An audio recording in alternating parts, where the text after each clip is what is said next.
want to talk about some Christmas gifts that I got. These are, two of these are Christmas gifts. One of these was handcrafted by yours truly. This one here in the middle. So let's start with the Christmas gifts. This here is a Tac Force Speedster model. Features are, it's got the spring assist, and it works pretty good. You just slightly push down, and it pops open. Lock is right here. You just slide this to the side. I'm not really sure what the technical name for that style of lock is. I don't really care about the technical name. If you're a knife genius, you can fill us in the comments. I know there's a bunch of different kinds. I do know this is a spear tip, partially serrated. It's 440 stainless. It does not say if it's 440A, 440B, or 440C, so I tried looking the specs up on this knife, and they're like non-existent online. I couldn't even find a website for the company, but overall, it's 440 stainless steel blade. I like that. It's really sharp. The spring assist works pretty dang good. It's got a nice clip on it. It has a glass breaker right here on the tip, or the butt, whatever.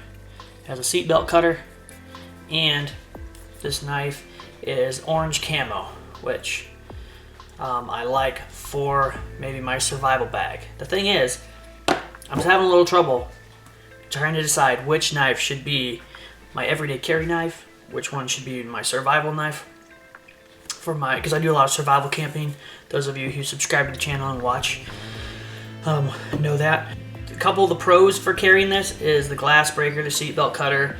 I mean, if you're in a wreck and you gotta get out, those are great things. But the only downside to everyday carry is the total size. It does take up a decent amount of room in my pocket for the size of the blade. I mean, the blade to handle ratio is a little big for everyday carry for me personally. And the bright orange, which is amazing, if I drop this in the leaves, I'll be able to find it. But if it's in my pocket, everybody's gonna see it. And I know it's a tool. I shouldn't be worried about people seeing it, you know.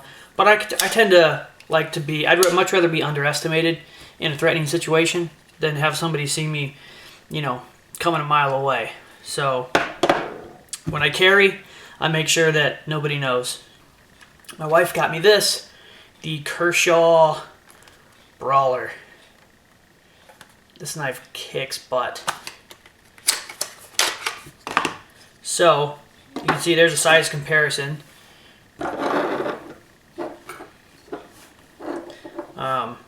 If we line them up, I mean, it's about an inch shorter overall, and it's a little thinner.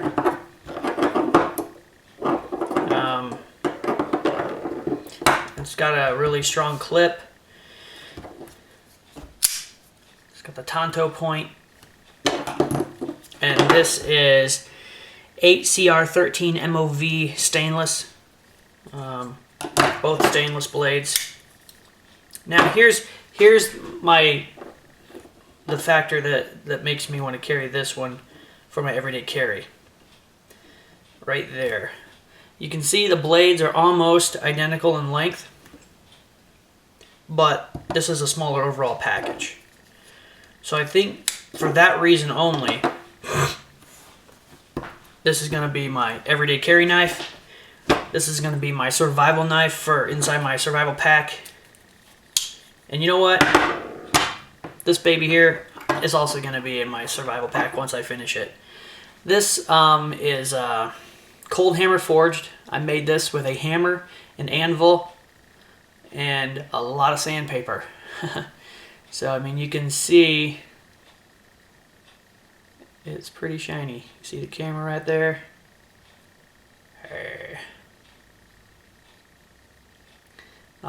is what I did. Right, currently it doesn't have an edge on it. It's like a glorified butter knife right now. So it doesn't look very intimidating, I'm sure. So what I want to do, I want to do a paracord wrapped handle. It does have a little bit of character. You can see I nicked it. I cold hammer forged this on an anvil. So I developed my my taper, and it was all beat up.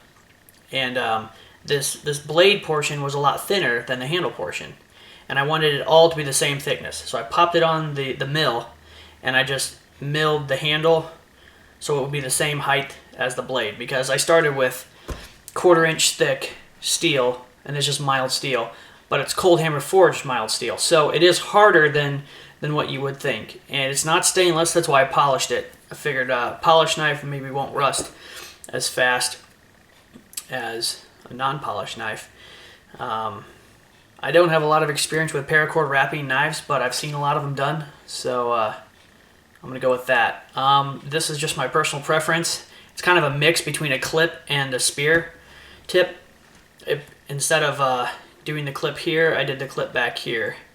So it's a little unique shape, and I chose this shape to maximize surface area, because if the knife is at an angle,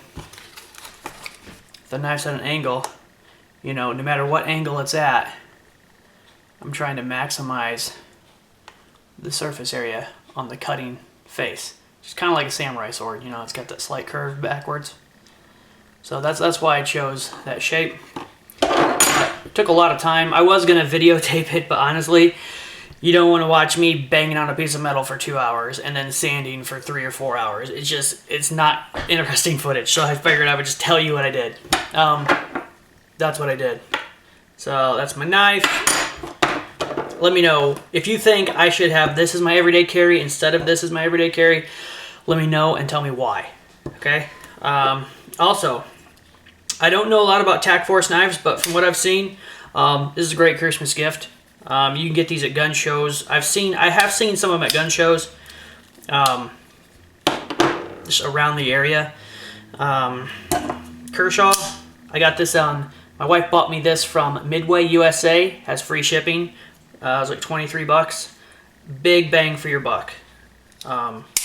Super sharp. This one I think only comes in the Tonto point. I don't know of it coming in the spear or the clip point.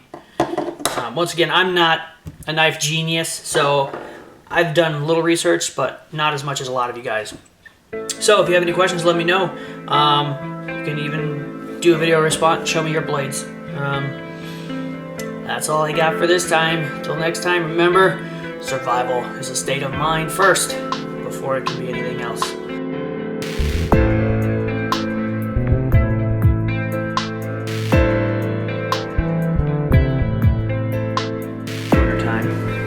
And I thought she should have a little extra insurance.